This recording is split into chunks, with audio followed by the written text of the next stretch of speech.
একদিন রাফি নামে ছোট একটা সাহসী ছেলে জঙ্গলে ঘুরতে গেল। জঙ্গলটা ছিল খুব ঘন আর রহস্যময়।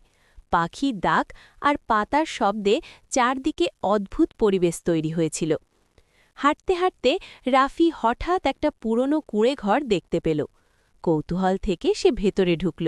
ঠিক তখনই অন্ধকার কোণ থেকে এক ডাইনি বেরিয়ে এলো। তার চোখ লাল আর কণ্ঠ ভয়ঙ্কর।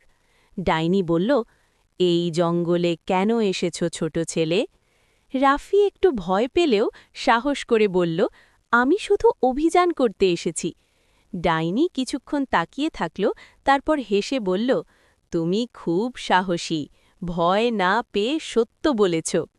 তারপর সে রাফিকে একটা জাদুর পাথর দিল এবং বলল, এই পাথর তোমাকে সব সময় বিপদ থেকে রক্ষা করবে। রাফি খুশি হয়ে বাড়ি ফিরে গেল। সেই দিন থেকে সে বুঝল, সাহস আর সত্য বলার শক্তি সবচেয়ে বড় জাদু। সবাই সাহস নিয়ে চলুন।